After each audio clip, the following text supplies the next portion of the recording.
കൊണ്ടോട്ടിയിലെ UDF സ്ഥാനാർത്ഥി TP Ashraf Ali ഇപ്പോൾ media കൊണ്ടൊപ്പം ചേരുകയാണ്.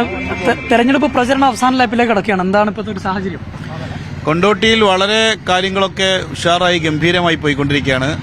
UDFന്റെ പ്രവർത്തനം അതിശക്തമാണ്. കോൺഗ്രസും മുസ്ലിം ലീഗ് പാർട്ടിയും എണ്ണയിട്ട യന്ത്രം കണക്കെ പ്രവർത്തിച്ചുകൊണ്ടിരിക്കുകയാണ്. എല്ലാ മേഖലയിൽ നിന്നും വർദ്ധിച്ച പിന്തുണ, വലിയ രീതിയിലുള്ള ആത്മവിശ്വാസമാണ് ജനങ്ങൾ നൽകിക്കൊണ്ടിരിക്കുന്നത്. മികച്ച ഭൂരിപക്ഷത്തിൽ കൊണ്ടോട്ടിയിൽ നിന്ന് ഞങ്ങൾ വിജയിക്കുന്ന കാര്യത്തിൽ ഒരു തർക്കവുമില്ല. ഞാനിങ്ങനെ നോക്കുമ്പോൾ ഈ കൂടെ ഓടാനുള്ള യുവാക്കളാണ്.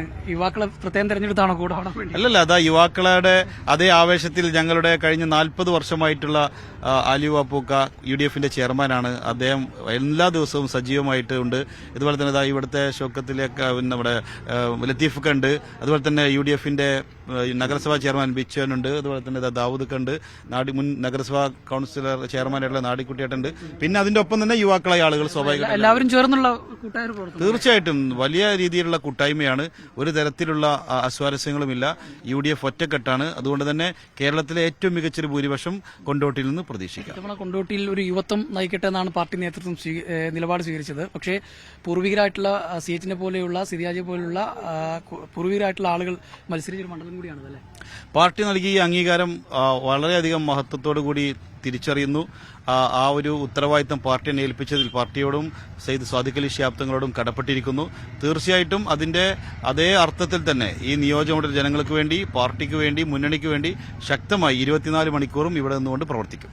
അതോടൊപ്പം തന്നെ അടിസ്ഥാന വികസനങ്ങളിൽ ശ്രദ്ധ ചെലുത്തിയില്ല എന്നുള്ള ഒരു അഭിപ്രായം ഒരു പക്ഷേ ഇടതുപക്ഷത്തിന്റെ ആളുകളൊക്കെ ഉന്നയിക്കുന്നുണ്ട്. പ്രത്യേകിച്ച് കുടിവെള്ള പ്രശ്നങ്ങൾ, അതോടൊപ്പം തന്നെ ഗതാഗത പ്രശ്നങ്ങളൊക്കെ. ഇത്തരം പ്രശ്നങ്ങളിലൊക്കെ ഒരു അപാകത നേരത്തെ ഉണ്ടായിട്ടുണ്ടോ? അത്തരം വികസനങ്ങളിലൊക്കെ കൃത്യമായ ഒരു കാഴ്ചപ്പാടോടെ ഇനി മുന്നോട്ട് പോകും. ഞാൻ ഈ മണ്ഡലത്തിലൂടെ സഞ്ചരിച്ചപ്പോൾ എവിടെയും അടിസ്ഥാന പ്രശ്നങ്ങളില്ല എന്നുള്ളതാണ്. എല്ലായിടത്തും റോഡുകളുടെ കാര്യത്തിൽ ഏകദേശം എല്ലാ രീതിയിലുമുള്ള വികസനം ഉണ്ടായിട്ടുണ്ട്. ചീക്കോട് കുടിവെള്ള പദ്ധതിയാണ് കുടിവെള്ള പദ്ധതി. 70% അത് പൂർത്തീകരിച്ചിട്ടുണ്ട്. അതുപോലെ തന്നെ ആരോഗ്യ മേഖലയിൽ, വിദ്യാഭ്യാസ മേഖലയിലൊക്കെ വലിയ മുന്നേറ്റം ഉണ്ടായിട്ടുണ്ട്. കഴിഞ്ഞ MLA 1080 കോടി രൂപയുടെ വികസനം ഇവിടെ നടപ്പിലാക്കിയിട്ടുണ്ട്.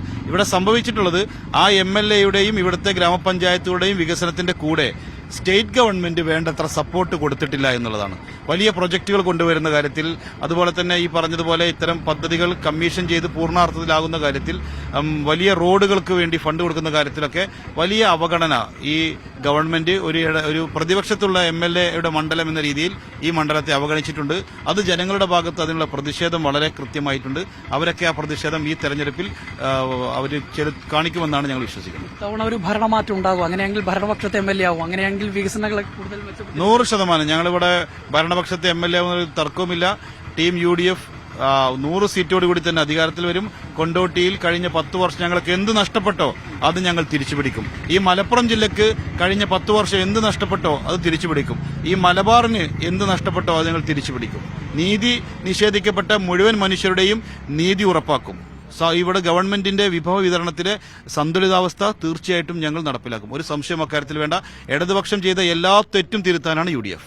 ഒരു സുരക്ഷിത മണ്ഡലം എന്നൊരു ആത്മവിശ്വാസം കൂടി ഉണ്ടോ? ഏത് മത്സരവും കടുത്തതാണ്, ഏത് എതിരാളിയും കടുത്തതാണ്. ഏത് മണ്ഡലം സുരക്ഷിതമാണെങ്കിലും ഞങ്ങൾ ചെയ്യേണ്ട ഡ്യൂട്ടി ഞങ്ങൾ കൃത്യമായും ചെയ്തു പോകുന്നുണ്ട്. അതുകൊണ്ട് തന്നെ ആ സുരക്ഷിത മണ്ഡലവും ഞങ്ങളുടെ വർക്കും കൂടി അതിന്റെ നല്ല റിസൾട്ടിലേക്ക് എത്തിക്കും. ഇത്തവണ കൊണ്ടോട്ടിലെ ഇരു മുന്നണിയിലുള്ള ആളുകളും യുവ സ്ഥാനാർത്ഥികളാണ്. രണ്ടുപേരും വിദ്യാഭ്യാസ പ്രസ്ഥാനങ്ങളിലൂടെ വളർന്നു വന്നവരാണ്. എങ്ങനെയാണ് അത് ഏറ്റവും നല്ല ഒരു മത്സരമായി തന്നെയാണ് കാണുന്നത്. ആ അർത്ഥത്തിലുള്ള ഒരു എതിരാളി ഉണ്ടാകുന്നതും ആ രീതിയിൽ യുവാക്കളെ പരിഗണിക്കപ്പെടുന്നതും ആ യുവാക്കളുടെ കർമ്മശേഷിയും അതിനനുസരിച്ചുള്ള ഒരു പ്രവർത്തനമൊക്കെ ഉണ്ടാകുന്നതും തീർച്ചയായിട്ടും പോസിറ്റീവായി തന്നെ. വോട്ടർമാരുടെ അടുത്തേക്ക് ഇപ്പം കുറെ കാലങ്ങളായി വോട്ടർമാരുടെ കൂടെ ഉണ്ടല്ലോ, എന്താണ് അവരുടെ ഭാഗത്തുനിന്ന് സ്വാഭാവികമായിട്ട് ഈ ഗവൺമെന്റിന്റെ പ്രതിഷേധം അതിശക്തമാണ്.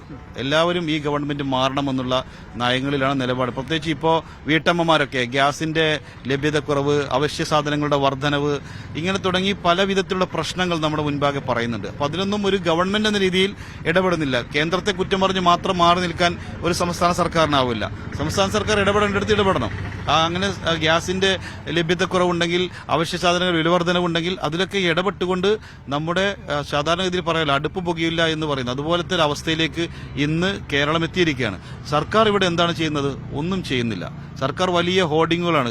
പിണറായി വിജയന്റെ ഹോർഡിംഗ് കൊണ്ട് ആകാശം കാണാത്ത രീതിയിലാണ് കേരളത്തിന്റെ ഇന്നത്തെ അവസ്ഥയുള്ളത്. അപ്പോൾ ആ രീതിയിൽ പണം ദുർവ്യയം ചെയ്തുകൊണ്ട് പോകുന്നു എന്നുള്ളതല്ലാതെ സാധാരണക്കാരന്റെ ജീവിത പ്രശ്നങ്ങളിലേക്ക് ഒരിക്കലും സർക്കാർ ഇടപെടുന്നില്ല. അതിന്റെ പ്രതിഷേധം ജനങ്ങളിൽ ശക്തമാണ്. ഈ മണ്ഡലത്തിലെ വോട്ടർമാർക്ക് മുന്നിൽ വെക്കുന്ന പ്രധാനപ്പെട്ട കാര്യങ്ങൾ എന്തൊക്കെയാണ്? മണ്ഡലത്തിലെ വോട്ടർമാർക്ക് മുന്നിൽ ഞാൻ നേരത്തെ സംസാരിച്ചപ്പോൾ പറഞ്ഞതുപോലെ ഇവിടുത്തെ അടിസ്ഥാനപരമായ വികസനങ്ങളെല്ലാം പൂർത്തീകരിച്ചുകൊണ്ടാണ് ഇവിടുത്തെ മുൻഗാമികളായ ജനപ്രതിനിധികൾ ഈ നിയോജക മണ്ഡലത്തെ ഈ വൃത്തത്തിലാക്കിയിട്ടുള്ളത്.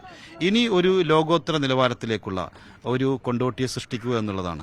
കൊണ്ടോട്ടി നെക്സ്റ്റ് എന്നുള്ള ഒരു ആശയമാണ് ഞങ്ങൾ ഈ തെരഞ്ഞെടുപ്പ് കാലത്ത് ജനങ്ങളുമായി സംസാരിക്കുന്നത്. വിദ്യാഭ്യാസ മേഖലയിൽ, ആരോഗ്യ മേഖലയിൽ, സംരംഭകത്വ മേഖലയിൽ, സ്ത്രീ ശാക്തീകരണ മേഖലയിൽ, ഭിന്നശേഷി, അതുപോലെ തന്നെയുള്ള മറ്റു നമ്മൾ ചേർത്ത് പിടിക്കേണ്ട സാധാരണക്കാരായ മനുഷ്യരുടെ മേഖലയിൽ മനുഷ്യ വിഭവശേഷിയുടെ സാധ്യതകളെ പൂർണ്ണമായി ഉപയോഗപ്പെടുത്തിക്കൊണ്ട് സർക്കാരും സർക്കാരേതര ഏജൻസികളെയും എല്ലാവരെയും സ്വരുക്കൂട്ടിക്കൊണ്ടുള്ള ഒരു വികസന കാഴ്ചപ്പാട് രൂപീകരിക്കും. നിലവിൽ നിൽക്കുന്ന കൊണ്ടോട്ടിയിൽ നിന്ന് കുറച്ചുകൂടി ഉയരത്തിലുള്ള ഒരു വികസനത്തിന്റെ സാധ്യതകളെക്കുറിച്ച് ഞങ്ങൾ സംസാരിക്കുന്നുണ്ട്. വലിയ പിന്തുണയാണ് ലഭിച്ചത്. വലിയ ആത്മവിശ്വാസം തന്നെയാണ് പോകുന്നത് അല്ലേ? 100%. ഈ ഭൂരിപക്ഷം എത്ര പ്രതീക്ഷിക്കുന്നു? ഭൂരിപക്ഷം അലിവാപ്പൊക്കെ പറയും 35,000 വോട്ടിന് ഭൂരിപക്ഷം കിട്ടില്ലേ? ഏതായാലും വലിയ ആത്മവിശ്വാസത്തിലാണ് അദ്ദേഹം ഉള്ളത്. യുഡിഎഫ് പ്രവർത്തകരൊക്കെ തന്നെ ആവേശത്തിലാണ്. തെരഞ്ഞെടുപ്പ് പ്രചരണ രംഗത്ത് സജീവമായി തന്നെ മുന്നോട്ട് പോകുന്നുണ്ട് അദ്ദേഹം. അനുരൂപിച്ചുകൊണ്ട് ജംഷീർ കൊടിഞ്ഞി, മീഡിയ 1 മലപ്പുറം.